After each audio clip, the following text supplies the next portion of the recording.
Hi viewers, welcome to our channel. వైజాగ్లో ఒక దారుణమైన సంఘటన జరిగింది. జ్ఞానేశ్వర్ అనే ఒక వ్యక్తి తన భార్యను, అది కూడా గర్భిణిని చూడకుండా కూడా అతి కిరాతకంగా చంపేశారు. ఇప్పుడు రాష్ట్ర వ్యాప్తంగా కూడా సంచలనం సృష్టిస్తుంది. అసలు ఎందుకు జ్ఞానేశ్వర్ తన భార్యనే చంపేశాడు, అసలు ఏం జరిగింది, దీనికి సంబంధించి మరిన్ని వివరాలు అందజేయడానికి మా ప్రతినిధి హారిక ఉన్నారు. ఒకసారి దీనికి సంబంధించిన వివరాలు తెలుసుకుందాం. హారిక, రైట్ ఆదిత్య.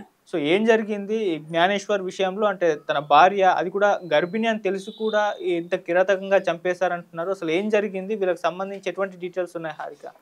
రైట్ ఆదిత్య, ముఖ్యంగా చెప్పాలి అంటే ఈ సంఘటన విశాఖపట్నంలో జరిగింది. విశాఖపట్నంలో స్థానికంగా ఉంటున్న జ్ఞానేశ్వర్, అనూష 2 ఏళ్ల క్రితం ప్రేమ వివాహం చేసుకున్నారు. ఈ ప్రేమ వివాహంతోనే అంటే తల్లిదండ్రుల్ని ఎదురించి మరీ పెళ్ళైతే చేసుకున్నారు. కానీ వీళ్ళిద్దరి మధ్యలో కొంతకాలంగా గొడవలు అవుతూనే ఉన్నాయి. ఎందుకంటే జ్ఞానేశ్వర్ భర్త జ్ఞానేశ్వర్ ఎవరైతే ఉన్నారో ఇతను వేరే అమ్మాయితో ఎఫ్ఐఆర్ పెట్టుకున్నాడు అని చెప్పేసి ఆ భార్య అనూష ఎప్పుడు ఆరోపిస్తూ గొడవలు పడడం స్టార్ట్ చేసిందంట. అయితే ముఖ్యంగా వీళ్ళిద్దరి మధ్యలో రీసెంట్ గా కూడా అదే గొడవ జరగడంతో దీన్ని అదురుగులో చూసుకున్నాడో మరి విసిగిపోయాడో జ్ఞానేశ్వర్ అర్థం తెలియదు, కానీ ఆమె గొంతు నులిమి చంపేశారు. కానీ ఆ సిచ్యువేషన్ లో ఆమె పరిస్థితి ఏ విధంగా ఉంది అంటే, ఇంకో 24 గంటలు గడిస్తే ఒక బేబీకి జన్మనిచ్చేది. ఇప్పుడు ఒక బేబీ అండ్ ఆ భార్య ఇద్దరు చనిపోయారు. అంటే అసలు మనం ఇక్కడ గమనించాల్సింది ఏంటి అంటే, ప్రతి కుటుంబంలో గొడవలు కామన్ అండ్ ఆ అనుమానం కూడా కామన్. అంటే అబ్బాయి అంటే హస్బెండ్ మీద వైఫ్ మీద హస్బెండ్ కి అనుమానాలు ఉండడం కూడా కామనే. కానీ ఇలా దారుణంగా గొంతు నులిమి చంపేశారు. అది కూడా వైఫ్ పరిస్థితి ఎలా ఉంది అని చెప్పి కూడా ఆలోచించకుండా క్షణికావేశంలో చేశాడా, మరి కావాలనే చేశాడా, లేకపోతే ఎప్పటి నుంచో ఆల్రెడీ మనసులో పెట్టుకొని ఉన్నాడా అని మాత్రం ఒకసారి గమనించాలి. ఎందుకంటే డైరెక్ట్ గొంతు నులిమాడు కాబట్టి ఖచ్చితంగా ఇది వాళ్ళిద్దరి మధ్యలో ఒక పరస్పరం గొడవ జరిగి ఉండాలి, అంటే కొట్టడం కూడా జరిగి ఉండాలి. అయితేనే గొంతు నులిమి చంపే అవకాశం ఉంటుంది ఆదిత్య. ఎందుకంటే అతను కత్తి వాడలేదు, అలాగని దిండు వాడలేదు. అంటే ఇది ప్రీ ప్లాన్డ్ మర్డర్ అయితే అస్సలు కాదు. కానీ ఇది క్షణికావేశం అని కన్సిడర్ చేయొచ్చు.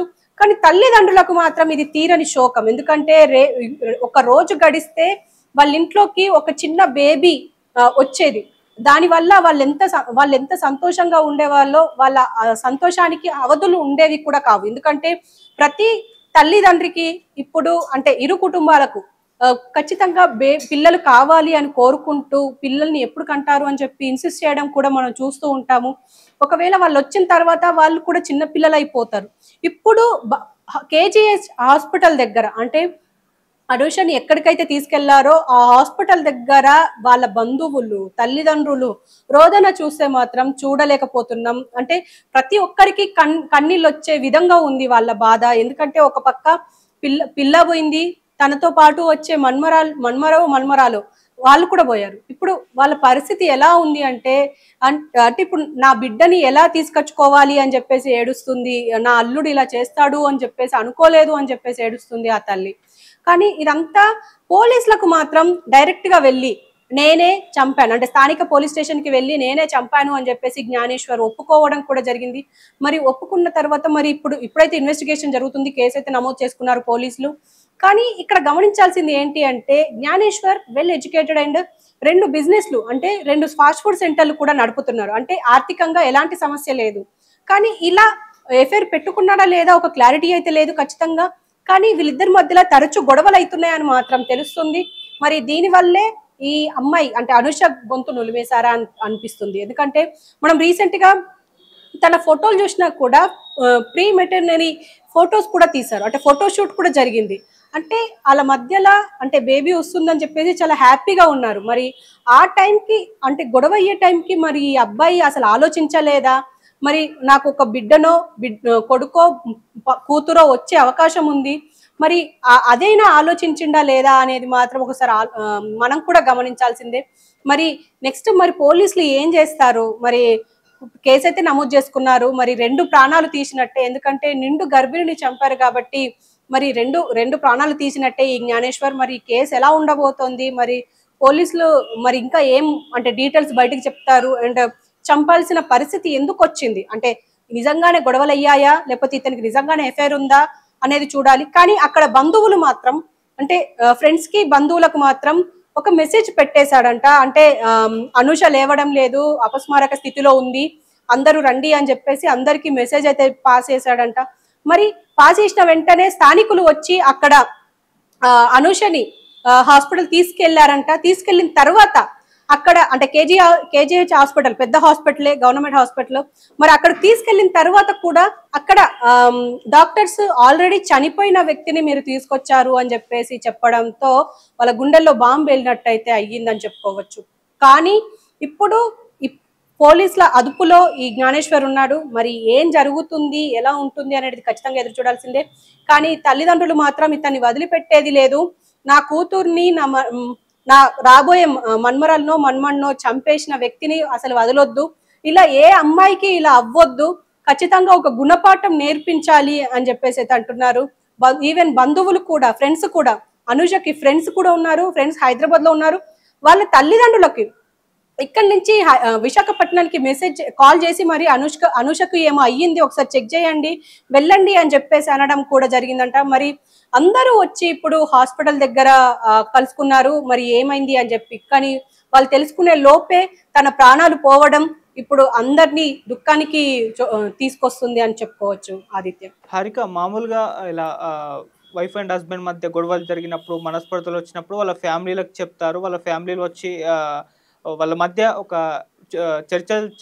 చర్చకు దారితీసి మన అండర్స్టాండ్మెంట్ చేస్తారు. కాకపోతే వీళ్ళ ఇష్యూలో లవ్ మ్యారేజ్ అంటున్నారు, పేరెంట్స్ని ఎదిరించి మరి చేసుకున్నారు అంటున్నారు కదా. మరి పేరెంట్స్ అంటే ఇప్పటి వరకు కూడా వాళ్ళ ప్రేమని యాక్సెప్ట్ చేయలేదా, లేకుంటే వీళ్ళే అమ్మాయి సైలెంట్గా వీళ్ళ మధ్య గొడవలు అలాగే జరుగుతూ ఉన్నాయా? ఏం జరిగింది? వీళ్ళ పేరెంట్స్ విషయానికి వచ్చేసరికి వీళ్ళు యాక్సెప్ట్ చేశారా? ఖచ్చితంగా ఈ విషయం మనకు ప్రత్యేకంగా మాట్లాడుకోవాలి ఆదిత్య. ఏంటి అంటే ప్రేమ వివాహాల్లో అండ్ అరేంజ్డ్ మ్యారేజ్ల్లో రెండింట్లో చాలా డిఫరెన్స్ ఉంటుంది. ఎందుకంటే ఒక అరేంజ్డ్ మ్యారేజ్ అయితే ఇరు కుటుంబాల బంధువులు, ఇరు కుటుంబాలు కలిసి ఉంటాయి. ఒకవేళ ఏదైనా సమస్య వస్తే వాళ్ళే వచ్చి మాట్లాడతారు. ఈవెన్ అమ్మాయి అయినా అబ్బాయి అయినా మీరే చేశారు, మాకు ఇద్దరికి పెళ్లి, ఇప్పుడు అతని వల్ల నాకు ఇబ్బంది అవుతుంది, ఆమె వల్ల నాకు ఇబ్బంది అవుతుంది అని క్వశ్చన్ చేయడానికి ఉంటుంది. కానీ ఈ లవ్ మ్యారేజ్ లో అలా ఉండదు. ఖచ్చితంగా వీళ్ళకి ఏ సమస్య వచ్చినా, ఎలాంటి గొడవ వచ్చినా, ఎలాంటి ఇబ్బందులు వచ్చినా వీళ్ళిద్దరు మాత్రమే సరి చేసుకోవాలి తప్ప మిగతా వాళ్ళకి చెప్పడానికి ఉండదు. ఈవెన్ చెప్పినా కూడా మీరిద్దరే కదా ఇష్టపడి పెళ్లి చేసుకున్నది, మేం కాదు కదా చేసింది అని చెప్పేసి క్వశ్చన్ వచ్చే అవకాశం ఉంటుంది. కాబట్టి అలాంటి పరిస్థితి రావద్దు అని వీళ్ళిద్దరి మధ్యలోనే ఎప్పటి నుంచో గొడవలు జరుగుతూ ఉండొచ్చు. మేబీ వీళ్ళిద్దరే సాల్వ్ చేసుకోవడానికి ట్రై చేసి ఉండొచ్చు. కానీ సాల్వ్ అవ్వకపోయేసరికి, గొడవ ఎక్కువ అయ్యేసరికి మేబీ వైఫ్ ఇంకా ఎక్కువగా తిట్టి ఉండొచ్చు.